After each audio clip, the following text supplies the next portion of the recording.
Assalamualaikum warahmatullahi wabarakatuh. Hai, selamat malam Jumat. Aku rekam ini pas malam Jumat, jadi aku nggak tahu rilisnya kapan. Mungkin hari ini juga, malam ini juga, atau hari berikutnya, atau hari-hari berikutnya lagi. Tergantung mood ya. Apa kabar nih kalian semua? Semoga sehat selalu dan rezekinya tambah dilapangkan, urusannya dilancarkan. Amin ya Allah rabbal alamin. Dan dijauhkan dari COVID-19 yang sedang melanda dunia ini. Amin.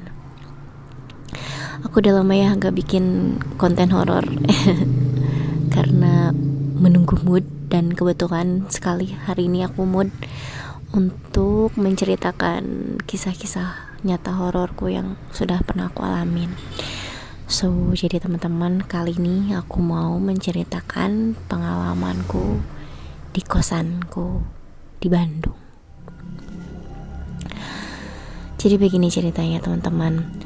Pada tahun 2011 aku berkuliah di Bandung. Aku kan orang Sukabumi ya. Jadi 2011 aku kuliah S1 di Ekuitas. Lah, jadi nyebutin ya, nggak apa-apa ya. Jadi aku kuliah di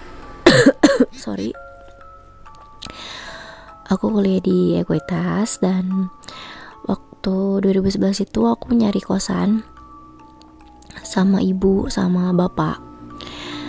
Dan setelah tanya-tanya sana sini, ternyata di sebelahnya ada gang yang nembus ke perumahan Cikutra Baru. Ya, itu di situ. Masuk ke gang itu, kemudian berpapasan dengan perempuan dan ternyata itu adalah Teh Syifa, yang alhamdulillah aku mengenal dia, yang pada akhirnya menjadi teman kosan aku. Teh Syifa ini menginfokan kalau di kosannya itu sedang kosong dan ada kamar kosong gitu. Jadi kalau mau melihat katanya boleh, katanya gitu. Akhirnya kita ngikutin Teh Syifa. Kemudian waktu itu kita sampailah di kosannya. Aku gak akan nyebutin kosannya di mana dan di blok apa, yang pasti di belakang Ekuitas di perumahan Cikutra Baru. Oke, lanjut. Terus aku lihat-lihat, emang kosannya tuh agak aneh ya. Serem. Aku kan selama ini kan berpikir kosan tuh kayak yang rumah gede dengan banyak kamar, terus misalkan si WC-nya di dalam, kayak gitu-gitu lah ya. Ini sorry banget ya kalau berisik suara kendaraan karena rumah aku sisi jalan. Oke, kita lanjut. Jadi si kosan itu aku susah mendeskripsikan karena emang si struktur bangunannya tuh tidak biasa dengan rumah-rumah yang pada umumnya. Memang si kosannya tuh berbentuk rumah, cuman terdapat banyak kamar, tapi ya tetap kayak rumah aja, kayak bukan kosan gitu. Jadi kita pas awal masuk tuh masuk lorong dulu. Cuman di ujung lorong itu ada, di kanan kirinya ada kamar. Setelah lorong ada ruang tamu yang merangkap tempat makan, karena pas kita di lantai bawah itu ada langsung kamar mandi sama dapur dan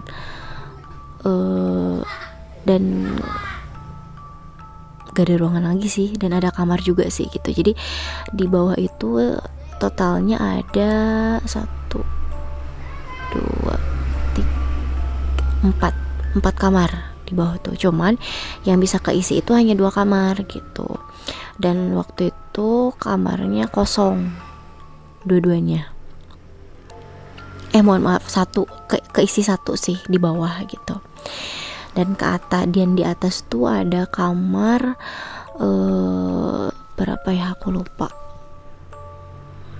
Kamarnya ada 1, 2, 3, 4, sebentar, 1, 2, 3, 4, 5, ada 5 kamar ya, 5 kamar dengan ada kayak ruang TV-nya di tengah-tengah dan dengan satu kamar mandi bersama-sama bareng-bareng. Di bawah juga ada kamar mandi ya. Terus ada tempat ngejemurnya kalau di atas. Pas aku lihat-lihat dan ternyata aku langsung bogoh kalau bahasa Sundanya mah ya, langsung tertarik sama satu kamar. Dan itu kamarnya ada balkonnya, jadi si kosan itu tuh ada balkon, cuman satu-satunya akses buat ke balkon itu cuman kamar itu gitu. Jadi kan enak banget ya gitu, jadi langsung ada udara gitu. Akhirnya aku langsung memutuskan untuk mau ngekos di situ. Selain itu kan kosannya tuh murah. Waktu tahun 2011 itu per bulannya tuh kamar aku tuh 340.000. Itu kan murah banget ya. Dan itu udah ada lemarinya, udah ada kasur sama meja belajar gitu. Udah enak lah pokoknya. Alhamdulillah aku dapet ini tuh. Akhirnya aku langsung transaksi ke si ibu kosnya yang dikasih tahu sama Teh Syifa. Oke, singkat cerita, kehidupan ngekosku di sana tuh sangat menyenangkan. Aku betah banget ya tinggal di sana, apalagi dengan Teh Syifa yang baik banget, yang udah aku anggap kakak sendiri sampai sekarang, sampai detik ini. Kalau Teh Syifa denger ini, hai Teh Syifa, aku kangen banget sama Teh Syifa. Oke, balik lagi ke cerita ya. Jadi yang mau aku ceritakan ini, ternyata kosan aku ini tuh termasuk kosan angker. Aku mau ceritanya bagi-bagi aja ya. Kalau sekarang sih aku mau memperkenalkan kosan akunya dulu aja gitu. Kalau misalkan ceritanya sekarang dimulai dari bentar, sebenarnya banyak sih tapi aku agak lupa gitu karena saking banyaknya, jadi aku lupa mau mulai dari mana. Jadi gini, aku tuh kan suka begadang ya waktu kuliah tuh. Begadangnya aku tuh kadang aku habiskan dengan nonton film gitu, atau ngapain lah gitu, beraktivitas yang sebenarnya nggak penting-penting banget gitu ya, belajar juga kagak gitu waktu itu. Dan oh ya, for your information, perumahan ini tuh sepi banget, apalagi kalau malam. Orang-orang tuh pada bilangnya itu kayak La La Land gitu. Kalian tahu nggak sih film La La Land, film Thailand? Nah, macam-macam kayak gitulah, sepi gitu. Kalau kata bahasa Sundanya mah hiem gitu. Hiem apa sih bahasa Indonesianya, guys? Komen di bawah ya kalau tahu. Jadi kalau misalkan aku begadang tuh, aku tuh sering banget kaca jendela aku tuh dikotokin. Padahal kan kalian tahu sendiri tuh lantai 2 dan itu balkon, gak ada akses kemana-mana lagi. Dan jendela aku tuh suka kayak yang diketokin gitu, tek tek tek. Kalau nggak pakai kuku kayak pakai koin gitu. Awalnya aku cuman diem gitu, suka ya udahlah nggak apa-apa gitu, bodo amat gitu, aku lanjut nonton. Atau kalau misalkan nggak lanjut nonton pun aku langsung tidur gitu, tapi dengan keadaan laptop atau TV nyala. Karena kalau misalkan mereka gak nyala tuh aku suka serem gitu, serem sendiri, kayak bener-bener sendiri gitu. Oke, terus kejadian yang kedua, aku tuh dikunjungi sama teman aku, sama Meiza dan Alifa. Kebetulan mereka kuliah di Jakarta dan pengen main cenah ke Bandung gitu, ke kosan aku. Terus singkat cerita, aku, Meiza sama Alifa tuh sama Teh Syifa main ke Ciwok. Kalau gak salah waktu itu kita nonton dan kemalaman, jadi kita pulang sekitar jam 10-an atau jam setengah 11-an lah gitu ya. Dan kita naik angkot dari Ciwok, naik angkot Cahem Ciroyom, aku ingat banget itu ya.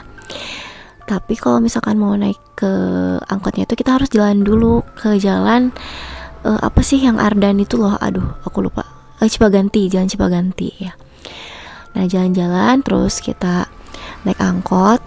Udah gitu sampailah kita di Babakan Siliwangi. Terus kita tuh cerita, Teh Syifa sih yang cerita, Kata itu babakan Siliwangi tuh ada kayak mitos, kata itu di situ tuh ada boneka yang gantung katanya itu, tapi nggak semua orang bisa lihat kata itu jadi ada cerita horornya sih gitu ya. Aku lupa cerita horornya gimana, mungkin kalian tahu ya. Terus aku lihat-lihat gitu ya, terus aku tuh sekalian emang kayak ngelihat ada boneka gitu, cuman ya aku mungkin salah lihat gitu ya. Ya udahlah, aku tidak gubris hal itu gitu ya. Oke, singkat cerita kita sampai di kosan, dan kebetulan banget ya guys, itu tuh malam Jumat. Dan setelah kita nyampe kosan, kita tuh ngedengerin Ardan Radio yang acaranya Nightmare Side. Kalian tahu gak sih itu Nightmare Side dulu tuh hits banget gitu. Aku suka banget ngedengerinnya karena ngedengerin cerita-cerita horor di Bandung kan gitu. Kita ngedengerin bareng-bareng. Udah aja, singkat cerita selesai tuh ceritanya. Itu tuh waktu itu Nightmare Side itu tuh tayangnya setiap malam Jumat jam 11 malam gitu sampai jam 12 kalau nggak salah ya, aku lupa lagi. Udah kita denger, kita tuh belum ngantuk, jadi masih ngobrol-ngobrol. Dan itu tuh aku posisinya ngedengerinnya di kamar Teh Syifa, jadi kita berempat tuh ngumpulnya di kamar Teh Syifa gitu. Jadi kamar aku ditinggalin tapi pintunya masih kebuka gitu. Terus kamar aku sama kamar Teh Syifa tuh depanan ya. Nah, singkat cerita, kita tuh belum bisa tidur kan. Aku main game di laptopnya Teh Syifa. Jadi posisinya laptop Teh Syifa itu menghadap jendelanya kamar Teh Syifa gitu. Nah, udah gitu tuh pas lagi diam-diam gitu, tiba-tiba ya guys, gorden Teh Syifa tuh gerak sendiri. Dan gerak, jadi gini, gorden yang dari manik-manik itu loh, tahu gak sih teman-teman?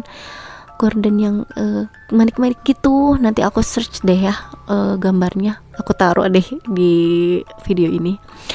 Nah udah gitu, nah si gerakannya tuh yang pletak sampai kayak gitu suaranya. Kita diem semua, hening. Aku juga diem karena shock kenapa itu bisa gerak sendiri. Aku pikir itu kegerakin karena ada cicak gitu yang lewat, tapi kok kayaknya nggak mungkin gitu. Terus tiba-tiba Teh Syifa ngomong, "Dek, jangan bercanda lu," katanya gitu. Aku langsung, "Enggak Teh, Ndek nggak ngapa-ngapain." Aku kan waktu dulu dipanggilnya Ndek ya. "Enggak Teh, Ndek nggak ngapa-ngapain, dia lagi main laptop Teh." Terus kita diem. Akhirnya aku iseng gerakin si gordennya pelan-pelan, nggak bunyi yang kayak tadi, yang kayak peletak kayak gitu. Akhirnya aku pakai tenaga, barulah bunyi. Aku langsung kaget, maksudnya langsung shock, kita langsung berhamburan ke kasur berempat, langsung mojok gitu. Takut. Itu tuh berarti maksudnya si suara itu tuh dihasilkan kalau kita pakai gerakannya pakai tenaga gitu. Sedangkan itu kenceng banget suaranya. Kita langsung diem, takut banget sampai gak berani keluar lagi. Dan akhirnya kita semua berempat tidur di kamar Teh Syifa. Kamar aku terbengkalai tanpa ditutupin karena saking takutnya. Itu kocak sih gitu. Terus besoknya kita masak makan gitulah segala macam. Terus pas Alifa mau cuci piring, terus aku tawarin kan, "Mau dianterin gak Pak?" gitu, karena kok manggilnya Ipa ya. "Gak usah, aku sendiri aja," katanya. Oh ya udah, aku sebenarnya sih gak mau nganterin juga karena takut ya, karena kejadian semalam. Udah gitu gak berapa lama, gak nyampe 5 menit lah, Alifa tuh udah di atas lagi, udah di kamar aku. Terus bilang, "Anterin aku takut." "Kenapa Pak?" "Nggak tahu, kayak ada yang kayak ada yang berdiri di belakang aku," katanya gitu. Kita ketawa-ketawa, langsung aja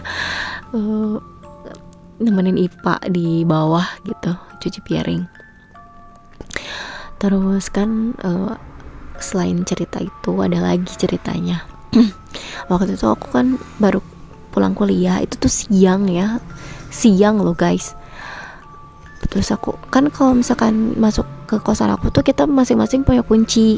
Jadi kunci gerbang, kunci masuk rumah, sama kunci kamar gitu. Jadi kita tuh kalau mau masuk tuh ribet sih sebenarnya, buka kunci gerbang dulu, buka kunci rumah kayak gitu kan. Nah pas aku masuk kosan tuh, aku ngeliat Teh Syifa lagi masak mie. Terus Teh Syifa tuh langsung kaget kan, Dek, apa teh? Kan aku, sebelum Teh Syifa ngomong kayak gitu kan aku nyapa dulu, Hai Teh Syifa, lagi ngapain gitu ya. Terus Teh Syifa bukannya nggak langsung ngejawab, dia langsung, Dek, bukannya barusan ke atas ya, kapan turun lagi? Enggak teh, dia baru dateng kok. Emang kenapa? Teh Syifa langsung buru-buru beresin mie nya dan langsung masuk kamar.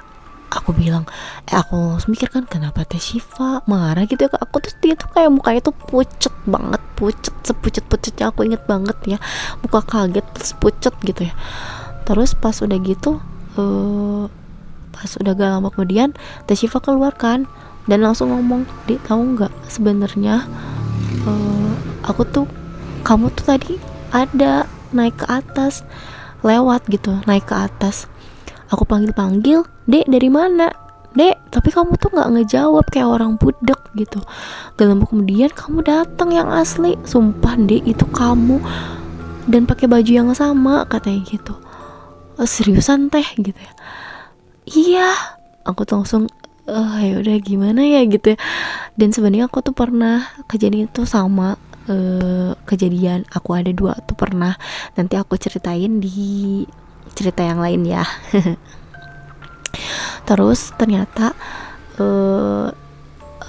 aku ngelihat aku ada 2 itu, nggak cuman Teh Syifa aja, Nurul juga penghuni yang baru lah gitu, adik tingkat sih itu.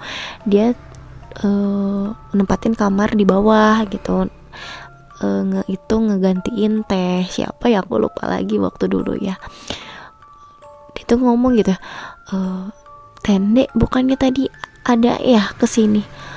Enggak, aku baru datang. Oh mungkin aku yang salah lihat ya. Aku sampai ya udahlah, karena aku udah saking seringnya gitu ya ada yang nampakin aku 2 orang gitu, sampai aku udah biasa gitu ya, dibilangin kayak gitu. Terus cerita selanjutnya aku bakal ceritain di cerita tentang kosan aku di video selanjutnya ya. Untuk saat ini cukup dulu karena itu cuma pengenalan dulu kosan aku. Oke, karena ini udah malam aku takut juga. Oke, see you on my next video. Jangan lupa di like, comment, dan subscribe ya teman-teman.